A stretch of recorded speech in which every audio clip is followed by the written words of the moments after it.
YouTube. One day I'm gonna learn. I'm gonna get it together sooner or later. So we're in the Classic, we're in the Freightliner, right? I call myself going to get tires. So you see everybody blowing my doors off? How slow I'm going? It ain't cause my truck's slow. It's cause your boy messed up big time. Well, I ain't messed up big time, but yeah. So the other day when I was driving the truck and I was coming back, I was being cheap, trying to hold off until I got closer to the house to get fuel. So what happened was, I think the fuel filter sucked in all the bottom end of the tank. So now my fuel filter's clogged and your boy can't go past 15 miles per hour on 95. Can't do nothing but laugh at it, man. So if you see anybody, if you see 95 backed up right now, it's because of me. You see this? Got everybody going around me. I'm trying, man, people been laying on the horn, beeping the horn at me. I can't do nothing about it. I'm on 95 right now, I'm going slow as hell. 15 miles per hour. Putting away. Mind you, I've been doing this for like a good, I think I've been doing it about a good 40 miles. I still got like 5 more exits to go. I'm gonna go to the Napa Auto Parts and grab a filter from there, because I'm not about to put all the way down to the closest truck stop. That'll be another good hour away, hour and a half going slow I am. I'm trying to get down to Richmond. This tire spot I was going to in Richmond. But yeah, these filters clogged right now. That's why I can't go. So I just got it.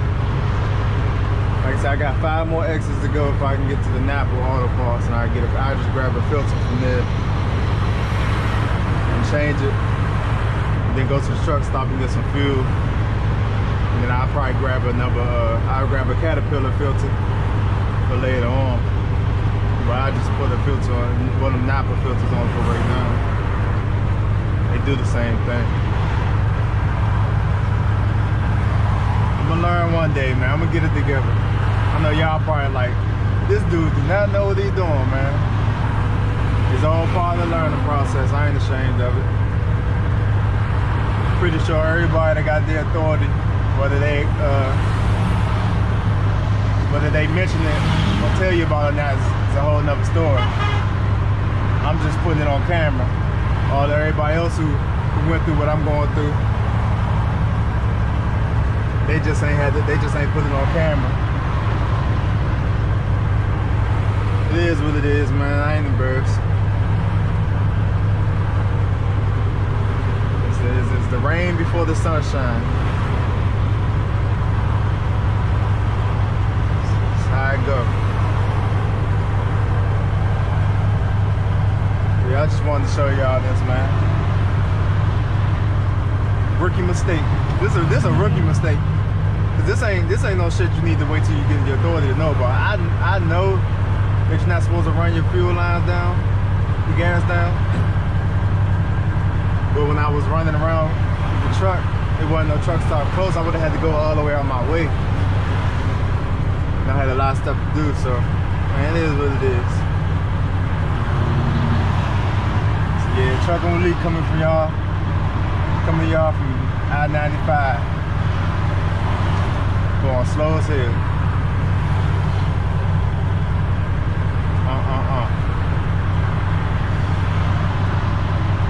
Look how gucked up that was, man. This is terrible.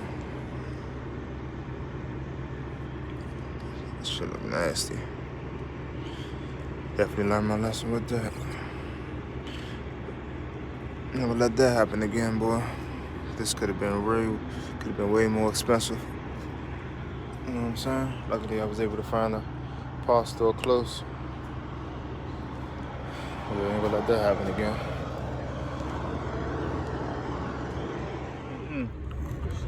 Check back in with y'all, man. So I had to come back on here, show y'all that it didn't all end bad. Started out rough today. Got the filters changed. I got my tires done. That was the goal. I was able to. The shop stayed there late for me, so I was able to get all brand new tires. Now I'm headed back home, riding in a freight shaker. So one thing I want y'all to get out of these videos that I'm doing, because I don't really care about how they make, you know what I'm saying? I'm not really worried about them making me look bad, like, oh, you don't know what you're doing. Because it's all part of getting to that level of what I'm trying to get to. You learn from making the mistakes, from trying it, from doing it. So if you take anything from my videos, just learn from my mistakes. You know what I'm saying? Learn what not to do. And also, just don't be scared to do it. Like, I'm not gonna lie and say it's easy. It's definitely not easy. And there's plenty of times, like I said, straight out the gate, I would have been out of business if it wasn't for God blessing me with meeting new people, bringing new people into my situation. Like every time a new problem arises with my truck, I kind of end up meeting a new person that's good at solving that problem. So now I'm just building my team, my network of people that I can trust, that's good, genuine people. And these people, and these things, you wouldn't run into these people or meet these people if I was still in a company driver position, because to keep it 100 with your bosses, hang with other bosses. So if you're not in that position or you're trying to get in that position, you know what I'm saying, you're not gonna really run into these people. Because everybody I'm running into is very helpful and it's teaching me stuff about the truck that I don't know, because at the end of the day, you won't know the stuff that comes with the mechanic side of this trucking game unless you on the ops side. Like, you're not gonna learn it from being in a company driver position, because you're gonna be spoon-fed everything, because whenever something breaks down, they just tell you go to the shop. You know what I'm saying? Like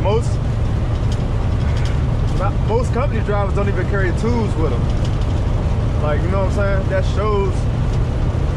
I don't blame them, bro. I don't blame them for the simple fact that, you know what I'm saying, the company gonna tell you, tell you go to the shop and get it fixed anyway. They don't want you doing no work on their trucks, but like, company drivers don't even carry tools.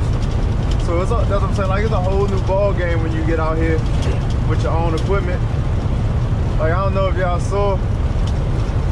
That's like I said in the last video. Before, like, soon as I made the decision when I was activating my authority, the first thing I invested in was tools. I spent like almost a stack, $1,000 just in tools, just when I first started my authority, just because I already knew what it was gonna be like.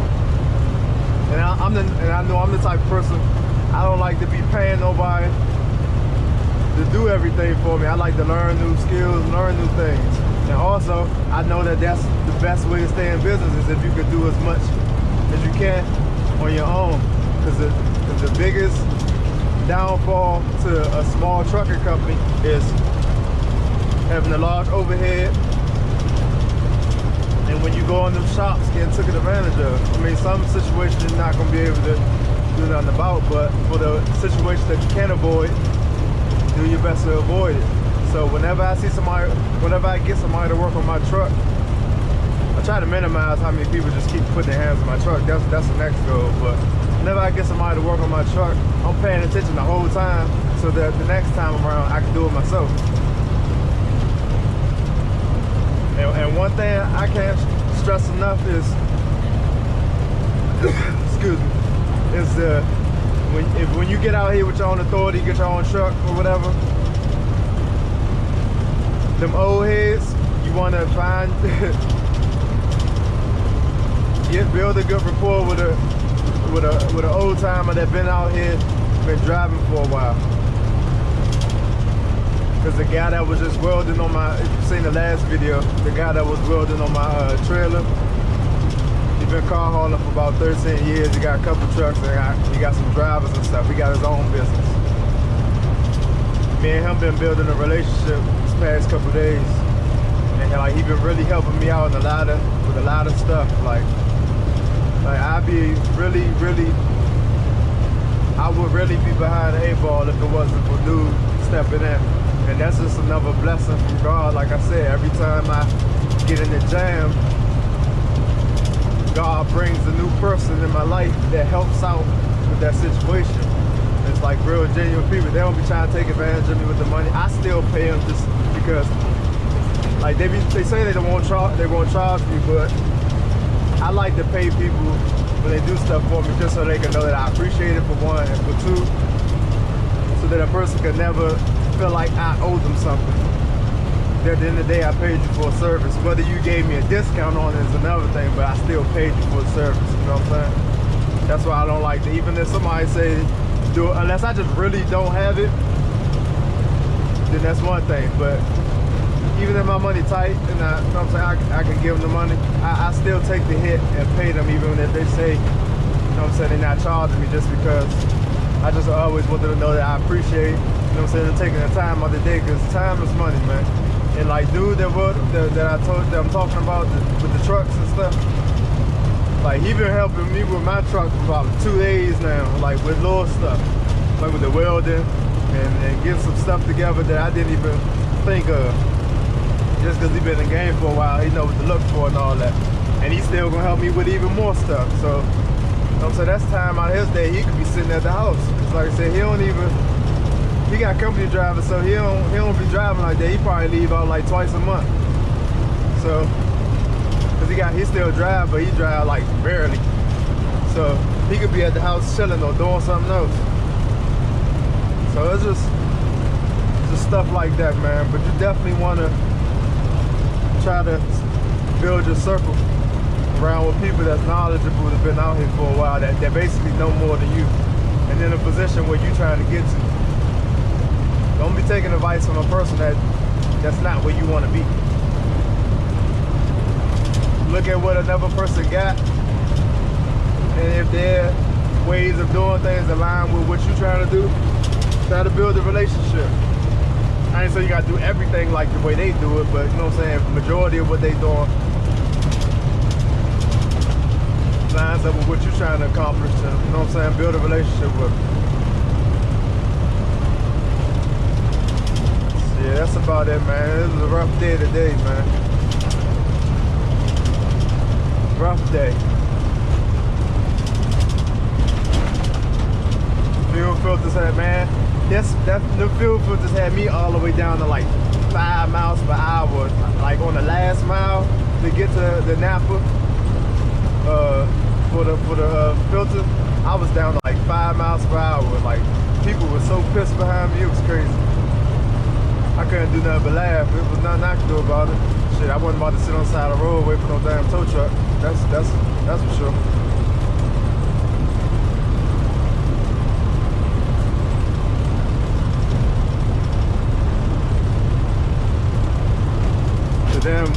Then when I went to go get fuel, right before I just started recording, I went to the TA to get fuel, and while I was fueling, I was checking my hub, what's it called, hub cap, hub seals for oil, see where the oil was at, and my trailer was dry. I remembered it was dry last time before I left out this morning, but I forgot to put some oil in it, some hub oil in it. So when I got to doing that, I ended up cracking one of the hub seals. Good thing I chose to fuel up at a TA. I was able to go in there and get the part, and I just put it on real quick in the fuel island. It was real easy. Like I said, once again, you got them tools. I had tools with me, so it was easy to do. Anything that's held on by bolts, screws, I'm doing it myself. Unless it's something real big or heavy that, you know what I'm saying, I can't lift myself. But yeah, other than that, if it's held on by bolts and screws, I'm doing it myself. That's my mindset. The part was only like $30. I'm still pissed because every time I turn around, I'm spending money, but it's part of the game, though.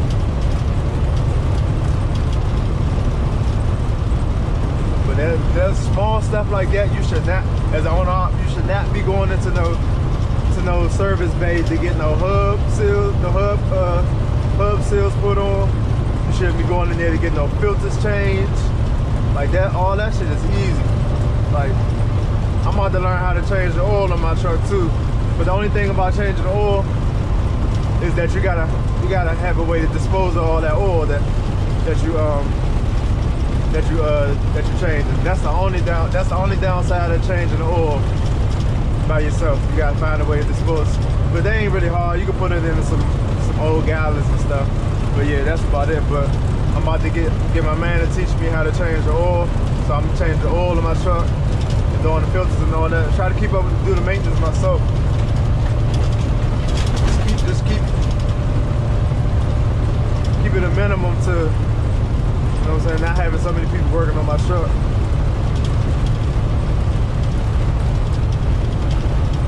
That's just my goal, man. Like, that was the whole point of me getting an older truck, because I wanted to be able to, like, a lot of, with these older trucks, now this is the bonus. This is the key. What's so good about these older trucks? Just about everything on here is just held on by bolts and screws. So you can do just about almost everything, all of those mechanicals, you can do just about everything yourself. With the newer trucks, they made it in a way that you have to go to the dealership. Like, you have to. It's just like older cars. Like my little beat up little Honda I be using, my little work car. It's an 05. That's you can do anything on there. It ain't really a whole lot of technology on there. Older equipment is real easy to work on.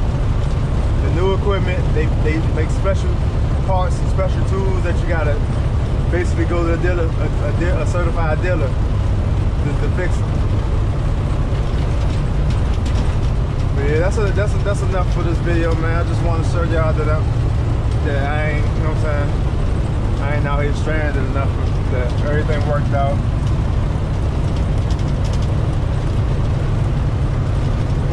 Everything worked out for today. I got a lot of tires today, a lot of tires. Got a nice deal too. We're gonna see how good the tires last, but I might got a nice little tire plug too. Once again, this is, man, key to business. It ain't what you know, it's who you know, man. That I know people heard that before, but very true, man.